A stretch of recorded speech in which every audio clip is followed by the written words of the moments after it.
사무엘상 2장 1절에서 10절까지 말씀입니다.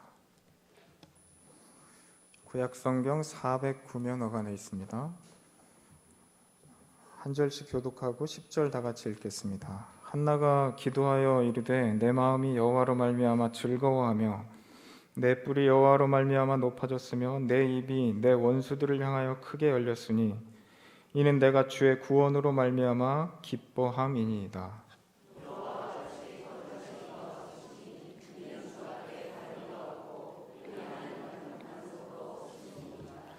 심히 교만한 말을 다시 하지 말 것이며 오만한 말을 너희의 입에서 내지 말지어다. 여호와는 지식의 하나님이시라 행동을 달아보시느니라.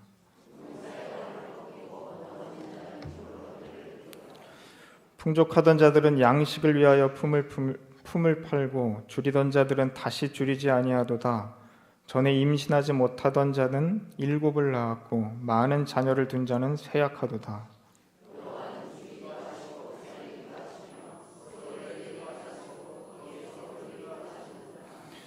여호와는 가난하게도 하시고 부하게도 하시며 낮추기도 하시고 높이기도 하시는도다.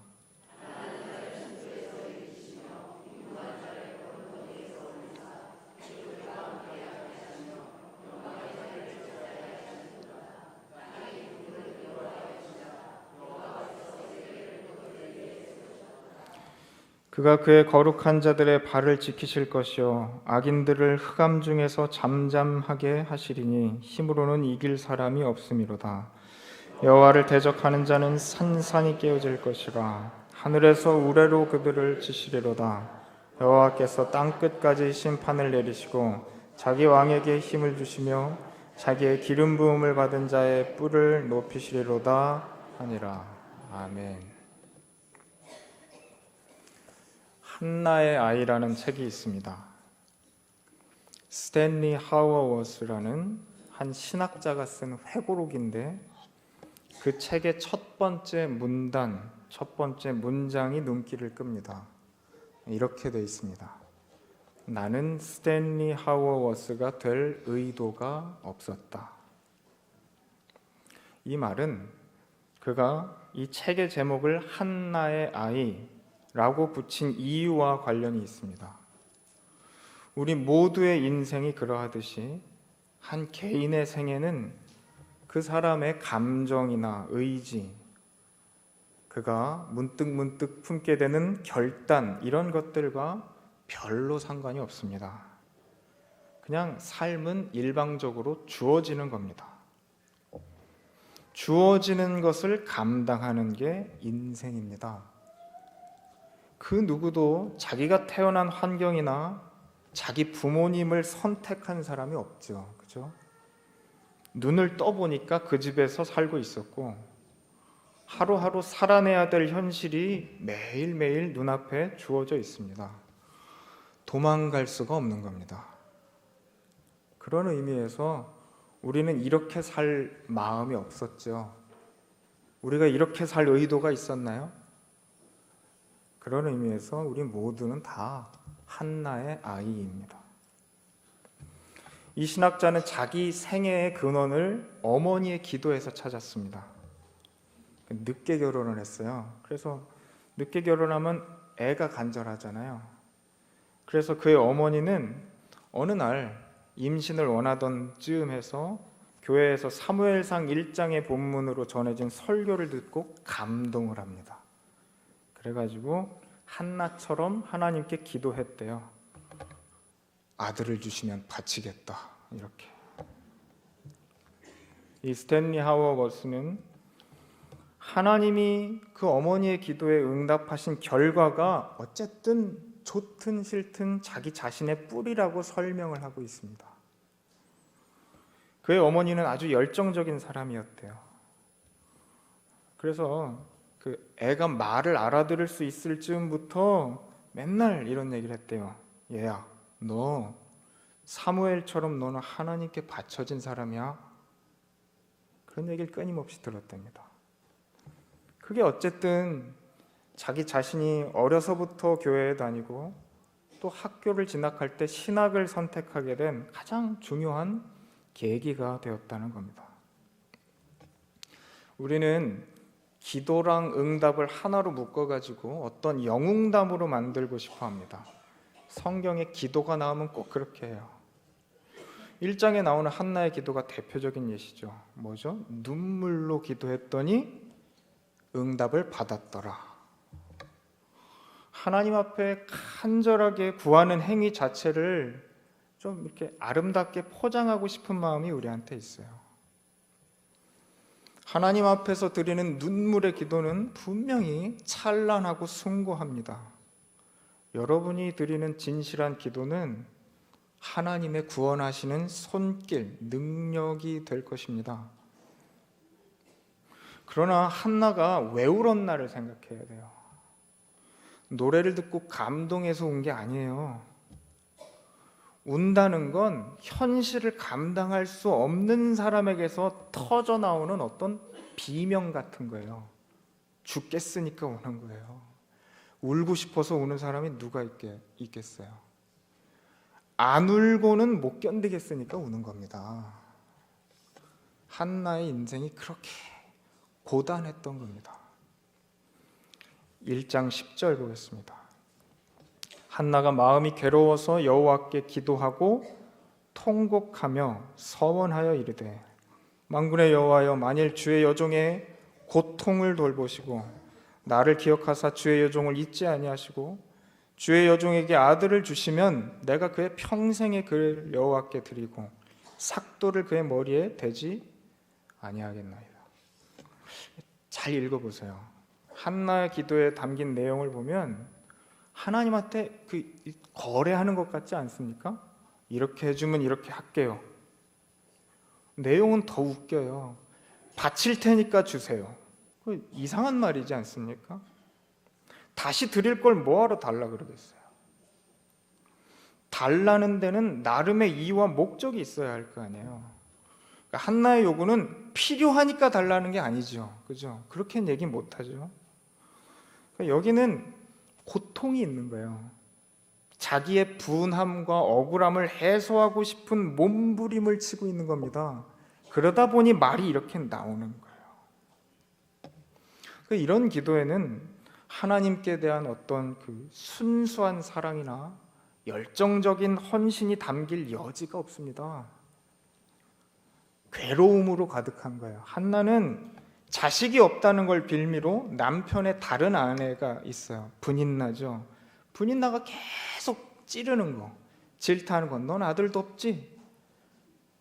이거 당하는 걸 견딜 수가 없었던 겁니다. 남편이 자상했다는데 위로의 말을 건네는데 그거 하나도 귀에 들어오지 않아요. 위로가 안 되죠. 그래서 괴로우니까 한나는 자기 괴로운 마음을, 그 원통함과 분노를 하나님 앞에 그냥 두서없이 막 쏟아내고 있는 겁니다. 한나가 이 이성적인 판단을 잃어버린 행동을 했다는 증거가 1장에 나와요. 12절 볼까요? 1장 12절. 그가 여호와 앞에 오래 기도하는 동안에 엘리가 그의 입을 주목한즉 한나가 속으로 말하며 입술만 움직이고 음성은 들리지 아니하므로 엘리는 그가 취한 줄로 생각한지라. 한나는 혼자서 소리 없이 기도했대요. 근데 그 한나를 지켜보던 사람이 한 명 있었는데 그가 제사장이에요. 실로의 성소를 주관하는 엘리 제사장입니다. 그 문 옆에 감독 자리에 이렇게 앉아서 이렇게 한나를 이렇게 바라보고 있었던 거죠. 그는 이 상황에 대한 객관적인 시각을 제공해 주는 사람입니다. 그러니까 누가 봐도 한나는 술 취한 사람처럼 보였다는 거예요. 그러니까 주변에 무슨 일이 일어나는지 전혀 모를 정도로 자기 고통에 오로지 몰입한 탓에 그 옆에서 보면 어떤 사람이라고요? 취한 사람처럼 보였는데, 근데 더 중요한 건 이겁니다. 무엇보다도 한나가 기도하는 방식이 잘못됐기 때문에 그래요. 한나는 그때 관습대로 기도하지 않았습니다. 구약시대 때는 제사장의 지시에 따라서 향과 제물을 준비한 다음에 제사의식에 참여하는 방식으로 기도를 해야 돼요. 근데 한나는 뭐 준비한 제물도 없었거니와 제사장한테 어떤 지침을 물어보지도 않고 그냥 성소에 홀로 들어가서 앉아서 기도했던 거죠. 그러니까 지금이야 하나님 앞에 자신의 형편을 직접 아뢰는 건 당연한 거지만 이 당시의 제의적인 관습으로 보면 이건 이상한 행동인 거예요. 아무도 그렇게 안 합니다. 한나는 이성을 잃었다고요, 지금. 그러니 엘리 제사장의 판단은 여러모로 옳은 거죠. 이 신성한 예배의 장소에서 지켜야 될 규례를 어겼다고 꾸짖어야 맞는 겁니다. 14절입니다. 엘리가 그에게 이르되 네가 언제까지 취하여 있겠느냐? 뭐라 그래요? 포도주를 끊어라. 근데 한나는 굴하지 않습니다. 15절 16절 한나가 대답하여 이르되 내 주여 그렇지 아니하니이다. 나는 마음이 슬픈 여자라. 포도주나 독주를 마신 것이 아니요 여호와 앞에 내 심정을 통한 것뿐이오니 당신의 여종을 악한 여자로 여기지 마옵소서. 내가 지금까지 말한 것은 뭐래요? 나의 원통함과 격분됨이 많기 때문입니다 하는지라. 제가 하나 물어볼게요. 누가 기도를 많이 할까요? 대답하세요 얼른. 누가 기도를 많이 해요? 답을 가르쳐 드렸는데 대답을 안 하시고. 한많은 사람이에요. 한나는 오래 기도했대요. 한나는 하나님한테 할 말이 많았습니다. 만약에 기도의 시간을 믿음의 깊이를 재는 척도로 본다면 저는 주저없이 단언할 수 있어요. 억울한 사람, 괴로워 죽겠는 사람이 기도를 많이 합니다. 저는 기도원에서 자랐습니다. 기도원이 제 집이었어요. 지금도 그렇습니다. 기도원에 은혜 받으러 2박 3일 가끔 하루 이틀 가는 사람은 잘 모릅니다. 밤이 되면 제단 앞에 이렇게 이 자리에 무릎 꿇고 앉아가지고 허구한 날 우는 사람들이 있어요. 왜 그럴까요? 울 수밖에 없는 형편을 가진 분들이에요. 왜 그러냐고 나중에 듣게 되면 한숨이 푹푹 나옵니다. 그 얘기를 들으면 하나님이 진짜 너무하시네 이런 생각이 들어요. 그 울음소리가 얼마나 구슬픈지 저 옆방에서 잘라 그러면 듣기가 그렇게 싫어요. 특히 저희 어머니가 울기 시작하면 저는 방을 박차고 나갔습니다. 설교에서 개인의 이야기를 꺼내는 건 위험한 일이라는 거 압니다. 제가 인간에게는 누구든지 자기 모습을 포장하고 싶어하는 본능이 있기 때문입니다. 자기 기만에 빠질 여지가 큽니다. 근데 이 본문을 읽으면서 이렇게 손에 잡힐 듯이 선명하게 보이는 장면들이 있었습니다. 본문하고 비슷해요. 그래서 얘기해 보려고 합니다. 저도 한나의 아이입니다. 저희 어머니도 하나님한테 이상한 서원을 했대요. 그런 거 함부로 하지 마세요. 아들을 하나님께 바치겠다 그랬답니다. 그걸 제가 19살 때 알았습니다. 10수년 기도해 놓고서 제가 19살 되니까 얘기해요. 고3 때. 용서하시고 들으십시오. 저희 어머니는 아주 독한 사람입니다. 어머니가 저에 대해서 집착에 가까운 기도를 시작하게 된 계기가 뭘까요? 고통이죠, 고통. 괴로워서 기도한다니까요. 그러니까 시집살이를 했는데 할아버지가 툭 던진 한마디 때문에 야, 얘는 말을 왜 이렇게 못하냐? 이랬대요. 그렇게 호되게 시집살이 하고 있는 중에 안 그래도 괴로워서 이렇게 괴로운 거 꾹꾹 누르고 있는 데는 그런 말 한마디가 아주 이렇게 확 긁는 상처가 되는 거죠. 제가 나이에 비해 말이 늦었대요. 몇 마디 간단한 의사표현 할 때 이렇게 발음이 이렇게 뭉개진다 그러죠. 그러니까 뭐 할아버지도 장손이 그러니까 속상해서 했겠죠, 그런 말을. 그때 당시 옆집 아줌마가 전도해가지고 교회 다닌 지 얼마 되지 않았던 저희 어머니는 너무 괴로워, 이게 이상하게 못 견디겠으니까 그 마음을 하나님 앞에 가서 토로하기 시작했대요. 하나님, 우리 아들이 설득력 있게 말 잘하는 사람 되게 해주세요. 오해하지 마십시오. 이 얘기는 저 잘났다고 하는 얘기 아닙니다. 저희 집안이 훌륭한 믿음의 가정의 신앙의 표본이다, 그런 얘기 못 됩니다. 저는 제가 어떻게 목사가 되었는지에 대해서 여러분들한테 설명을 하거나 멋있게 묘사하려는 의도가 없습니다.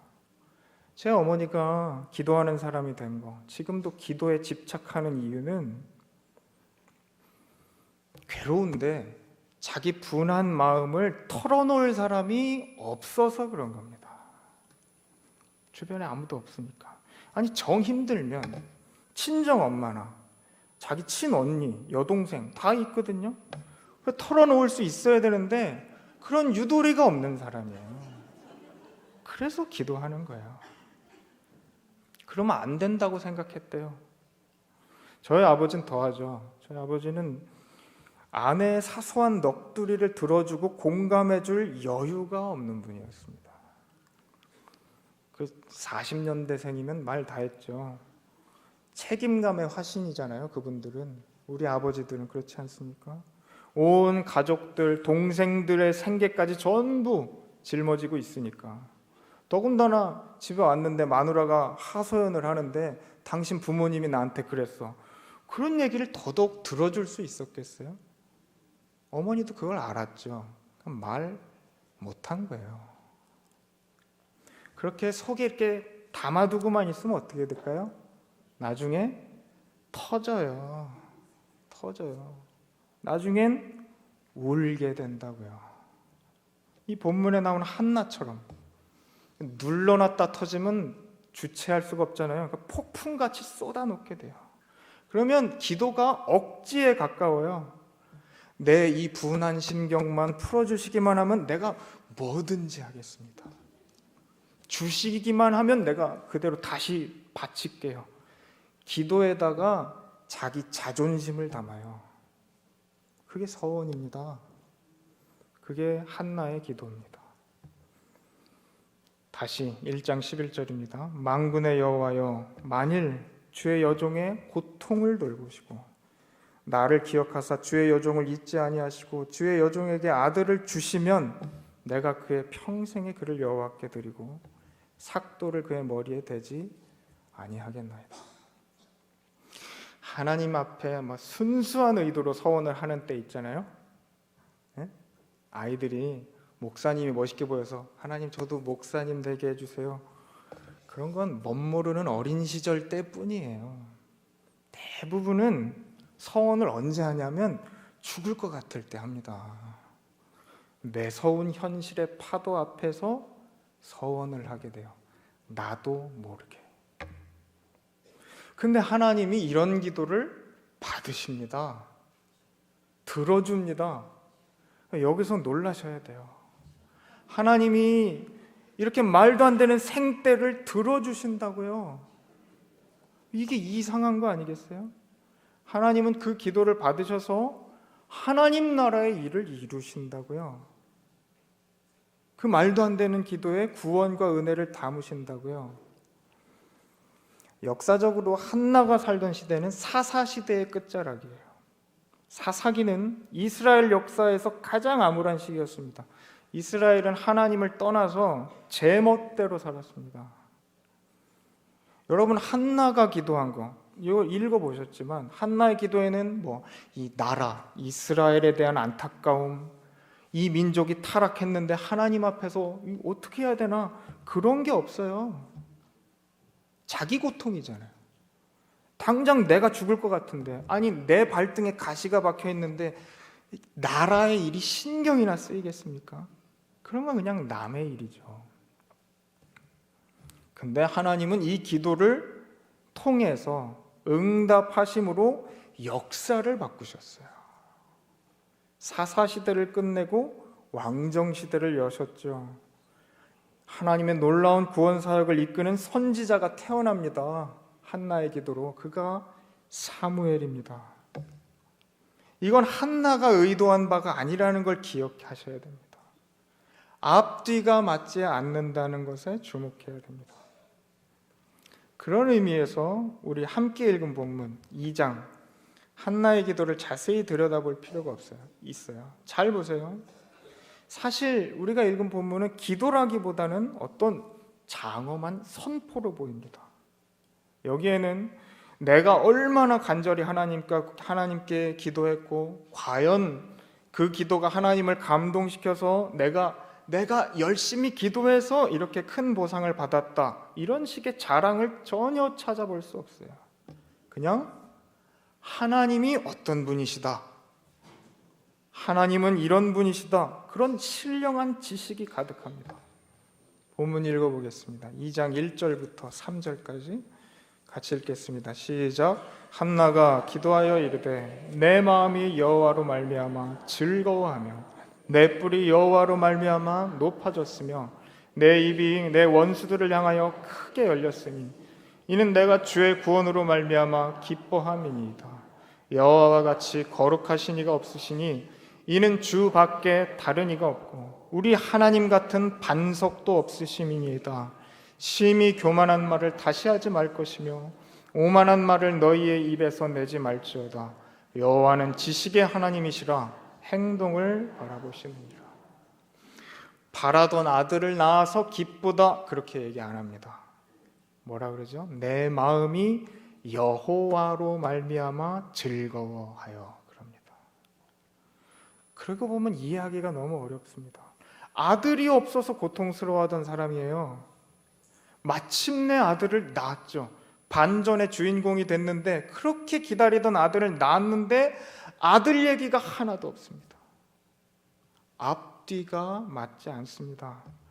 바로 여기에 기독교 신앙의 신비가 담겨 있습니다. 성경은 여러분이 지금 겪는 괴로움, 뜻하지 않은, 내가 의도하지 않았던 지금의 괴로움과 고난이 축복의 통로가 될 거라고 가르쳐 줍니다. 앞뒤가 안 맞게 그렇게 될 거라고요. 하나님은 언제나 우리가 의도한 것보다 큰 것을 주시는 분입니다. 그래서 복음, 영광이라고 하는 겁니다. 우리 하나님은 사막에다가 길을 내시고 영생하도록 솟아나는 샘물을 바위에서 뽑아내십니다. 반석에서. 여러분의 인생에서도 이것을 발견할 수 있어야 됩니다. 하나님은 우리의 한숨과 절망을 묶어서 우리가 만들 수 없는 걸 만들고 계십니다. 여러분의 꽉 막힌 현실 속에서, 거기서 구원과 영생을 창조하고 계신다고 말씀하십니다. 우리 하나님 법칙이나 원리보다 크십니다. 그렇죠? 그게 한나가 받은 응답입니다. 세상이 우리를 위협하는 근거가 뭐죠? 이런 겁니다. 야, 네 꼴을 봐라. 네 처지를 봐라. 너는 아들을 못 낳는 자다. 그게 내 운명이다. 네가 가진 거 그만큼이지. 네가 배운 거 그만큼이지. 너는 그 이상의 가치가 없다. 쉽게 말하면 지금 눈에 보이는 게 전부라고 그러잖아요, 세상이. 더 근본적인 얘기는 안에 이렇게 숨겨 있습니다. 네 하나님이 어딨냐? 이렇게 공격하잖아요. 거기에 대한 하나님의 답변이 오늘 읽은 한나의 기도에 나타나 있습니다. 아니, 너희는 틀렸다. 그건 하나님이 어떤 분인지 모르고 하는 소리에 불과하다. 그런 교만한 말들 다 거둬라. 지금 보이는 게 전부라고 큰 소리 뻥뻥 치지 마라. 하나님이 다 뒤집으실 수 있다. 가난한 자 부하게 하시고 부한 자 낮추실 수 있다. 하나님 다 뒤집을 수 있다. 하나님 너희 세상보다 크신 분이다. 이게 성경이 하고 싶은 얘기입니다. 세상이 결과를 만들어내는 게 아니라 하나님이 가지신 창조의 능력이 그 일을 이루신다고 하는 겁니다. 우리 예수님이 그 능력의 가장 큰 징표죠. 그죠? 하나님이 세상을 사랑해서 아들을 보내셨지만 세상이 그를 죽였죠. 하나님의 아들이 죽었습니다. 세상에게 진 것처럼 보였습니다. 근데 그게 끝이 아니었죠. 하나님이 예수를 무덤에서 다시 일으키셨습니다. 다시 살아나셔서 예수를 못 박은 자들까지 다 살리시는 구원의 능력으로 삼으셨습니다. 세상을 심판하려고 안 하시고 세상을 구원하시려고 하신답니다. 말도 안 됩니다. 앞뒤가 맞질 않습니다. 그게 바로 우리가 믿고 우리가 손에 쥐고 있는 예수의 이름입니다. 아멘을 크게 하셔야 돼요. 여기서 아멘. 좋아하셔야 된다고요. 좋아하셔야 된다. 하나님 지금도 변함없이 일하고 계십니다. 여러분 사랑으로 한 사람 한 사람 부르셨는데 여러분 한 사람 한 사람을 그 하나님의 놀라운 일에 동참시키시고 초대하고 계십니다. 우리 자신의 작고 연약함 때문에 낙심할 필요가 없습니다.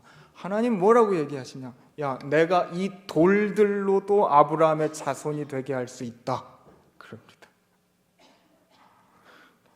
하나님이 우리를 향해 가지신 사랑과 의지가 능히 여러분에게 복을 안겨 준답니다. 그래서 여호와로 말미암아입니다. 여호와로 말미암아. 딴 사람 얘기할 게 없죠. 저희 집이 가장 확실한 예입니다. 우리 중에 누구도 예수 믿겠다고 찾아간 사람이 없습니다. 하도 가자 그래서 억지로 나가기 시작했어요. 여러분도 다 그럴 거요. 다들 코가 깨어서 이 자리에 오게 되셨을 겁니다. 그때를 기억을 못 하셔서 그러죠. 그리고 하나님이 한 사람의 인생에 간섭하기를 시작하시면 그때부터 피 터지는 전쟁이 벌어집니다. 기도가 아니면 버틸 수 없는 현실을 허락하십니다. 사람이 떡으로만으로 절대 살지 못한다는 걸 뼈저리게 절감하는 길을 걷게 됩니다. 여러분 다 그랬을 거예요. 근데 그 결과로 여러분 안에 신앙 고백이 생겼어요. 놀라운 얘기죠. 그렇게 고생을 하셨으면서도 그 고난이 내게 축복이었다. 나의 나 된 것이 오직 주님의 은혜였다. 돌아보니까 감사한 것밖에 없어. 여러분이 그 말을 하고 있다고요. 얼마나 앞뒤가 안 맞는 얘기인지 아시겠습니까? 그런데 눈앞에 갈수록 살아볼수록 선명해지는 거 아니에요? 하나님이 다 하셨습니다. 이걸 부인할 수가 없게 됩니다. 말씀 마치겠습니다. 그리스도인의 삶은 여호와로 말미암아를 배우는 과정입니다.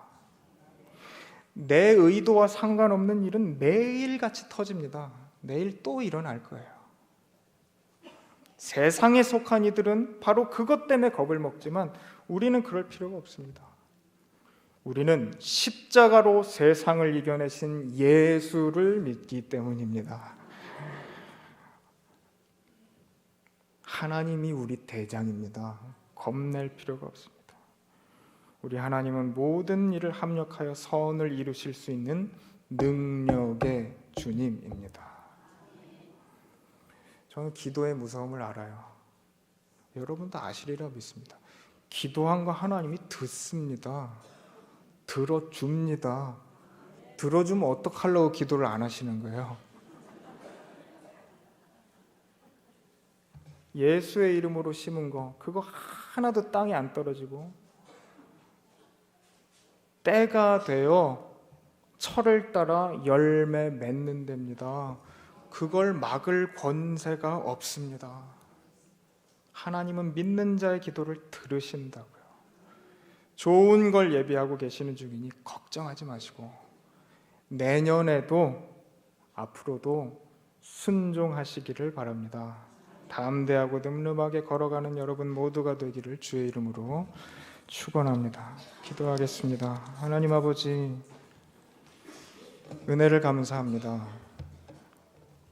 하나님, 우리를 불러주셔서 우리가 이 자리에 왔습니다. 내가 무엇 때문에, 이것 때문에 선택했다고 자랑스레 말들을 하지만 아닙니다. 하나님이 우리를 붙잡아 여기에 메어 놓았기 때문에 우리가 이렇게 이 시간까지 예배할 수 있게 되었습니다. 하나님의 말씀을 들을 수 있게 되었습니다. 감사합니다. 세상이 여전히 위협하지만 그래도 우리에게 주신 예수의 이름 붙들고 하나님 나라의 일에 기도로, 말씀으로, 순종함으로 우리에게 주신 은사와 직분에 맞게 잘 감당하는 우리 모두가 되도록 축복하여 주시옵소서. 예수님 이름으로 기도합니다. 아멘.